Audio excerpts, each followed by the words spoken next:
"Natasha, darling, come." Evelyn was practically sobbing into the phone. "I can't take it anymore." "What's the matter?"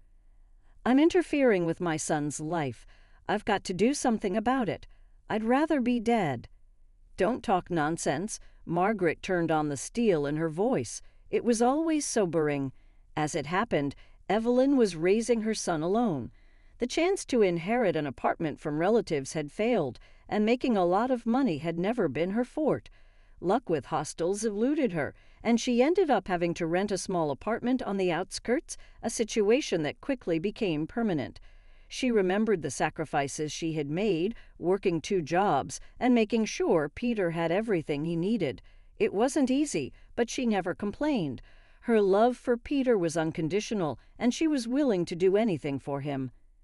As it happened, Evelyn and Peter made do with their small space.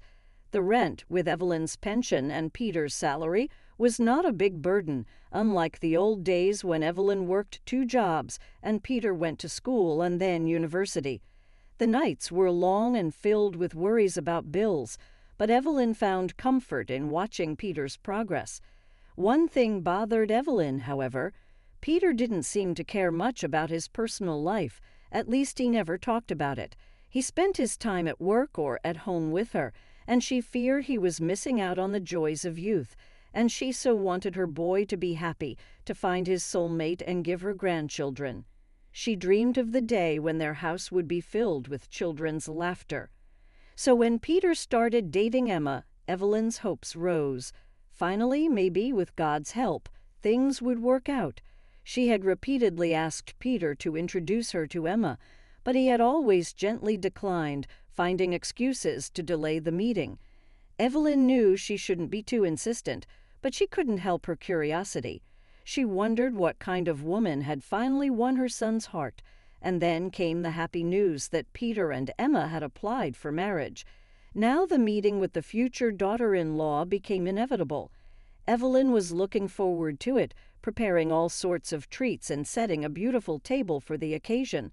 She wanted everything to be perfect so that Emma could see how warm and welcoming their home could be.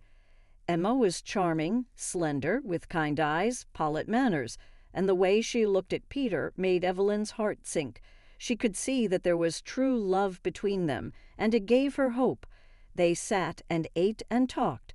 Emma answered all of Evelyn's questions, and then, as if offhand, she asked, "Evelyn, how long have you lived here?" The question threw Evelyn off balance for a moment. "I live here with Peter, in this apartment," she answered after an awkward pause. There was an unspoken tension in her voice, as if something crucial hung in the balance. Emma's face reflected poorly concealed surprise. "Oh, I see." Peter quickly intervened. "We have more news for you, Mom. Not only are we getting married, you're going to be a grandmother soon." "My goodness, what a blessing." Evelyn stood up and hugged her son. "I'm so happy for you, for all of us." She had waited so long for those words, and now that it had finally happened, she couldn't contain her joy. Emma, however, was silent. She seemed aloof. Neither Evelyn nor Peter noticed this, absorbed in their joy. But this silence spoke volumes. Emma's face remained inexpressive, and her eyes clouded over, deep in thought. The next day Emma refused to meet with Peter, and shortly afterward said she wanted to withdraw their application. "Can you imagine?" sobbed Evelyn, turning to her friend Margaret. "She changed her mind about marrying my son because she doesn't want to live with me. Can you believe that?" "A perfectly normal desire," Margaret said. "Have you forgotten what it feels like?" Margaret had always been the voice of reason, and Evelyn valued her opinion, even when it was hard to hear. "I haven't forgotten, but she just doesn't understand. Peter would never leave me to my own devices. I can't afford an apartment on my own. You know what my pension is." Evelyn's voice trembled.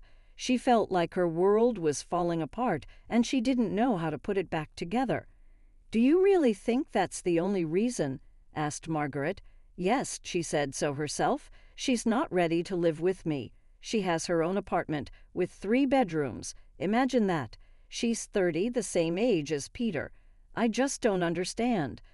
"I do understand," Margaret said. "Peter told her he's staying with you. She's understandably upset. You're not a burden, Evelyn, but you have to let her go. Let Peter have his own life. He's a grown man and doesn't have to live with you forever." "I will not be a burden," protested Evelyn. "On the contrary, I could help them about the household with the baby. I've always dreamed of being there to support my grandchildren. And here she is pregnant and still changed her mind?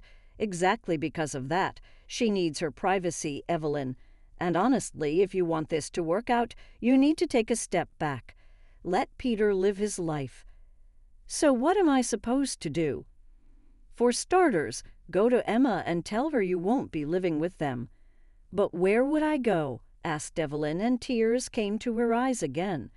The thought of being alone was terrifying her. She had built her whole world around Peter, and now it felt like that world was being torn apart. "You'll manage," Margaret said firmly. "You're not old and you're not incapable. Peter needs to be free from this sense of duty. You need to become Emma's friend, not a barrier." Margaret put a comforting hand on Evelyn's shoulder. "I know it's hard, but sometimes letting go is the only way to truly hold on." "I wasn't trying to be a barrier," Evelyn muttered. "You're not doing it on purpose, but you're making it harder for them. Think about Peter's future. He deserves to be happy, to have his own life, to not be torn between you and Emma." "Okay," Evelyn said after a long pause. "I'll talk to her." "Good. You and I will go to Emma's tomorrow," Margaret said. Sometimes procrastination is worse than anything else. Margaret's determination was unwavering, and Evelyn realized that she could not back down now. The next day, Margaret, accompanied by Evelyn, went to see Emma. Emma listened silently as Evelyn explained that she would not live with them after the wedding, that she wanted only one thing, for them to be happy. Evelyn's voice shook, but she spoke from the heart, trying to let Emma know how much she loved her son and how much she was willing to give up for his happiness. Emma's eyes softened. "I love Peter very much," she said, "and I want to be with him, but we're going to live apart." There was a note of finality in her voice, but at the same time warmth and understanding. "I understand," Evelyn said. "I only want what's best for both of you." She forced herself to smile, though her heart ached. Letting go was hard, but she knew it was necessary. Peter and Emma married, and soon they had a son.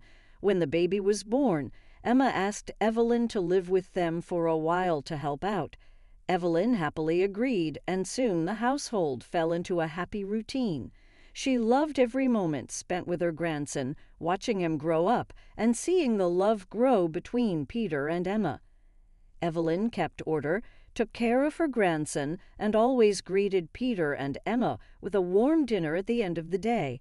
She had found a new purpose, and it filled her days with joy. One evening Emma approached Evelyn and said, unexpectedly, "Thank you, Mom.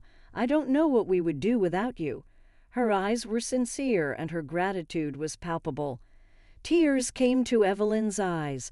"I'm happy to be here for all of you," she replied, and for the first time in a long time, she was truly happy. She realized that love wasn't about holding on to someone too tightly, but about giving others space and allowing them to grow. In the end, she didn't lose a son, but gained a daughter and a beautiful grandson, and that was more than she could have hoped for. Evelyn often thought back to the day she almost lost everything.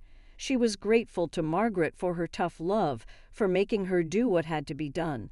It hadn't been easy, but it had been worth it. She saw the smiles on Peter and Emma's faces, heard her grandson's laughter, and realized she had made the right choice, and that made all the sacrifices worth it. Evelyn had found her place not as an overbearing mother, but as a loving grandmother and supportive mother-in-law. She created a new life for herself, filled with meaning, love, and joy.